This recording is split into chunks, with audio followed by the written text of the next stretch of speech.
أعوذ بالله من الشيطان الرجيم بسم الله الرحمن الرحيم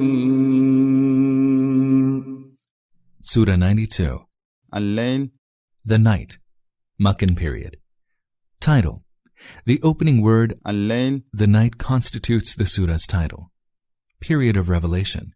The contents of this surah are almost the same as that of Surah. Ash-Shams, Indeed, it appears to be a sequel to, Ash-Shams, and both these surahs underscore the same truth, though in their own ways. Hence, both must have been revealed during the same period. Subject matter and theme. The surah describes two markedly different ways of life and the consequences of following each of these. The two main themes are taken up thus in the surah, the first one in verses 1 to 11 and the second one in verses 12 to 21. First, it states that various individual communities have been striving in their divergent ways, and their actions differ in moral terms as widely as day and night differ from each other. In line with the stylistic features of other short Quranic surahs, this one too brings into focus some moral traits and also points to their absence in a particular group of people. On reading this account, therefore, one readily recognizes the identity of these two groups. The description is couched in succinct, moving statements that instantly strike a chord in every heart and mind. To the first group belong those who give out their wealth for Allah's cause, affirm the truth of goodness, and abstain from disobeying Allah. As to the members of the second group, they are misers, behave with aversion to Allah, and deny the truth of goodness. For these two mindsets, there are naturally two different results. Allah will facilitate for the first group the way to bliss. They will find it easier to do good and shun evil. Allah will facilitate for the second group the way to evil. As a result, they will not be able to do good. Rather, they will constantly be mired in evil. This description is concluded with the following poignant observation. Wealth shall be of no avail to him when he perishes. Verse 11. Three truths are affirmed in the later part of the surah. 1. Allah has not left man to his own in this world. Rather, it is for him to show man the right way. This is stated in general terms without specifying the Quran and the Prophet, peace be upon him, as the sources of guidance. 2. To Allah belong the next life and the present. He grants man all in both worlds. It is up to man to ask him for what he wants. 3. The wicked ones who reject the truth presented by the Quran and the Prophet, peace be upon him, will be burnt in hellfire. On the contrary, the God-fearing who spend their wealth for winning Allah's pleasure will be granted so much that will please them. Bismillahir Rahmanir Rahim. In the name of Allah, the most merciful, the most compassionate. وَاللَّيْلِ إِذَا يَغْشَى. By the night when it enshrouds. وَالنَّهَارِ إِذَا تَجَلَّى. And by the day when it breaks in its glory. وَمَا خَلَقَ الذَّكَرَ وَالْأُنثَى. And by him who created the male and the female. إِنَّ سَعْيَكُمْ لَشَتَّى. Surely your strivings are divergent. Surely your strivings are divergent. This truth is highlighted with reference to the oaths taken in the name of day and night and male and female. As day and night and male and female represent opposites, man's strivings in different ways will lead to divergent results. There are, in the main, two ways of life open to man. فَأَمَّا مَنْ أَعْطَى وَاتَّقَى. As for him who gave out his wealth for Allah's sake and abstained from disobeying him, وَصَدَّقَ بِالْحُسْنَى. and affirmed the truth of goodness, The reference is to one type of human striving, which is the quintessence of all goodness. The outstanding features of this type are: A. Man should not have love of wealth. Rather, he should generously spend what Allah has given him in his way, in discharging his obligations to Allah and to his fellow human beings and in helping other creatures. B. His heart should overflow with fear of Allah in his morals, actions, social relations, economic pursuits. In sum, in all of his activities, he should avoid what might displease Allah. C. He should affirm the truth of goodness. This is a broad term encompassing articles of faith, morals, and actions. As to the articles of faith, one's affirmation of the truth consists in abandoning polytheism and atheism, and in professing belief in monotheism, the hereafter, and messengership. Insofar as the domains of morals and actions are concerned, one should not do good unconsciously and without following a moral code. Rather, one should accept the divine code of goodness, which covers all forms of good deeds in an elaborate system known as Sharia, as prescribed by Allah. فَسَنُيَسِّرُهُ لِلْيُسْرَى. We shall facilitate for him the way to bliss. We shall facilitate for him the way to bliss. This represents the fruit of man's striving. The natural way corresponding to human nature is the easy way, leading to bliss. It is in accordance with Allah's will that accounts for the creation of both man and the whole universe. While following this way, one does not have to act against one's conscience, nor does one have to abuse one's mental and physical faculties and abilities. As a result, man does not have to face the crisis with which a sinner is constantly confronted. At every step he enjoys peace and tranquility. One who spends his money on public welfare, acts kindly towards everyone, is forthright and transparent in his transactions, and is free from sin, error, and immorality, wins public confidence and respect. For he does not cheat, does not break his promise, and does not oppress anyone. Such a righteous person is held in high esteem even in a morally degenerate society. He enjoys peace of heart and mind. The same point is made in the Quran at other places thus: whoever acts righteously, whether a man or a woman, and embraces belief, we will surely grant him a good life. Al-Nahl 1697. Indeed, the most compassionate Lord will soon create enduring love for those who believe and do righteous works. Maryam 1996. Those following this blissful way are assured of happiness in both worlds. It will give them eternal reward. The Quran says that Allah shall facilitate the way to bliss. What is meant is that if one consciously chooses the right way, abandoning the evil one, and sacrifices one's wealth and base desires, it will demonstrate one's genuine commitment to the truth. Once this attitude is there, Allah facilitates the way to bliss for this person. He will then find it hard to indulge in any sin and will be naturally inclined towards doing good. He will avoid taking any unlawful gain, treating it as hazardous as fire. Likewise, he will flee from any act of immorality, taking it as a pitfall of hell. He will not rest content until he offers prayers, nor will he be hurt in any way on paying zakah. Rather, he will consider his wealth as impure until he pays zakah on it. In other words, he will be guided at every step by divine teachings. This is how Allah will facilitate for him the way to bliss. One may well ask why it is that in Surah Al-Balad this is termed as a difficult steep while it is described in this surah as an easy way. The answer is that initially one encounters difficulties and obstacles in following the right way, for one has to fight against one's own base desires, one's worldly-minded kith and kin, and friends, and above all, Satan. Satan obstructs man at every step in the initial stage and tries to overwhelm him. Once one resolves to pursue the way to bliss and demonstrates one's commitment by spending in Allah's way and by practicing piety, it becomes easier to scale the difficult steep.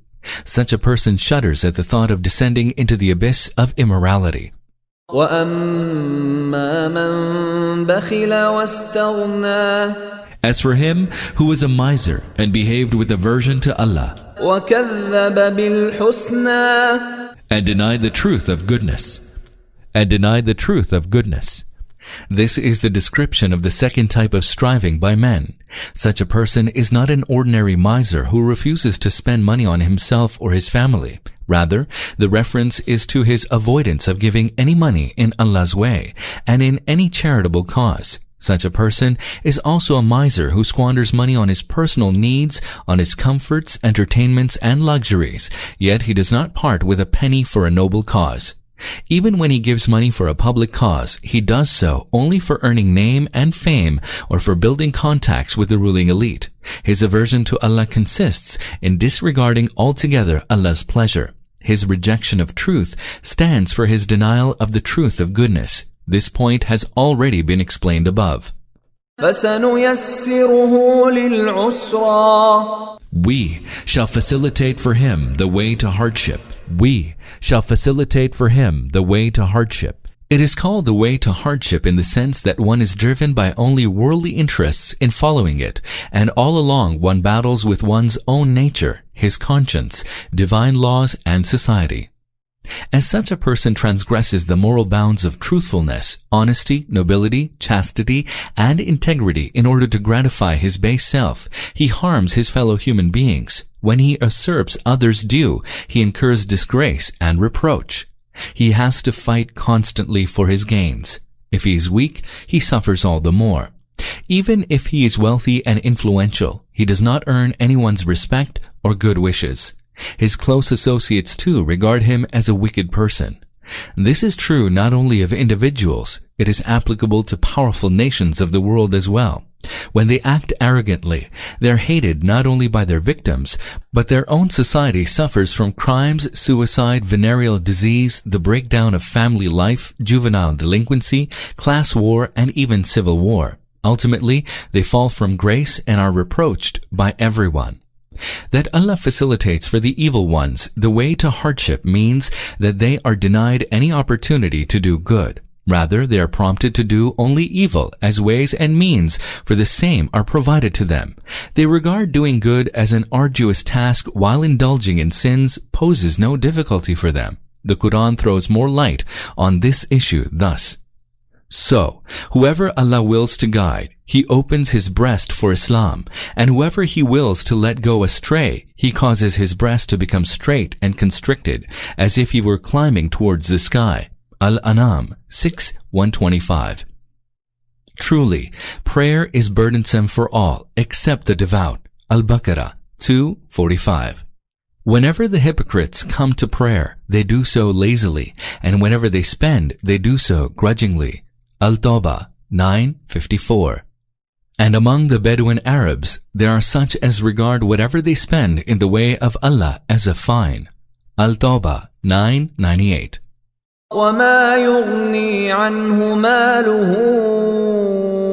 إِذَا تَرَدَّى. And his wealth shall be of no avail to him when he perishes. And his wealth shall be of no avail to him when he perishes. In other words, he has to die one day, leaving behind all that he has amassed for his comfort. If he does not make any preparation for the hereafter, his wealth shall be of no avail. He cannot, of course, take his money, palaces, or any belongings to his grave. إِنَّ عَلَيْنَا لَلْهُدَى. Surely, it is for us to show the right way. Surely, it is for us to show the right way. Since Allah is man's creator, out of his wisdom, justice, and mercy, he has arranged for man's guidance in the world, showing him both the right and wrong paths. He has clearly spelled out for man the lawful and the unlawful. Guidance is provided to him as to what will win Allah's pleasure and what constitutes disobeying Allah. This is reinforced further by this verse. It rests with Allah alone to show you the right way, even when there are many crooked ways. Al-Nahl 16:9. وَإِنَّ لَنَا لَلْآخِرَةَ وَالْأُولَى. And to us belong the next life and the present. And to us belong the next life and the present. This is open to several meanings, all of which are equally plausible. A. Man cannot escape Allah's grip in this world or in the hereafter, for He is the Lord of both worlds. B. Allah's power extends over both worlds, regardless of whether man follows the straight way or not. If man chooses the path of error, it does not harm Allah in the least. So doing, man courts his own disaster. Likewise, his following the right way does not benefit Allah in any way. It is in man's own interest. Man's obedience or disobedience does not have any bearing on his dominion. C. Allah, being the Lord of both worlds, may give man his share of this world or of the hereafter. Other relevant Quranic verses are He who desires his reward in this world, we shall grant him the reward of this world. And he who desires the reward of the other world, we shall grant him the reward of the other world. Al-Imran 3:145. Whoever seeks the harvest of the hereafter, we shall increase for him his harvest. And whoever seeks the harvest of this world, we shall give him thereof, but he will have no share in the hereafter. Al-Surah 42:20. فأنذرتكم نارا تلظى I have now warned you of a blazing fire. لا يصلاها إلا الأشقى Where none shall burn except the most wicked, الذي كذب وتولى who rejected the truth, calling it falsehood, and turned his back on it. وسيجنبها الأتقى But the God-fearing shall be kept away from it, الذي يؤتي ماله يتزكى the God-fearing who spends his wealth to purify himself. The God-fearing who spends his wealth to purify himself. This does not mean that only the most wicked will be hurled into hellfire, or that no one other than the most pious will escape it. The objective here is to portray two opposite characters and their divergent ends. At one end of the scale is the person who rejects Allah and the teachings of his messengers. He refuses to obey Allah. At the other is he who embraces faith, spends his money in Allah's way without any hypocrisy, and for the sake of gaining only his pleasure. Both these types of characters were evident in Makkah. Without specifying their names, the Quran declares that the former will be in the blazing fire, while the latter will be saved from it. وما لأحد عنده من نعمة تجزى Not as payment for any favors that he received, إلا ابتغاء وجه ربه الأعلى but only to seek the good pleasure of his Lord Most High. But only to seek the good pleasure of his Lord Most High. The utmost sincerity of the righteous person consists in his spending his money on those who have not done him any favor, nor does he help them with an eye securing some favor from them in the future. Rather, he only helps them for the sake of winning Allah's pleasure. The role model on this count was set by Abu Bakr Siddiq. He used to buy the believing slaves persecuted by the Meccan unbelievers, which helped them escape torture. Ibn Jarir and Ibn Asakir report on the authority of Amir ibn Abdullah ibn Zubair that on observing this, Abu Bakr's father told him, I see you freeing these poor male and female slaves. Had you spent the same amount on freeing the strong ones, they would have assisted you later. Upon hearing this, Abu Bakr told him, O father, I seek only Allah's reward for this. وَلَسَوْفَ يَرْضَى He will surely be well pleased with him. He will surely be well pleased with him. This verse admits both of the following meanings. A. Allah will certainly be pleased with him.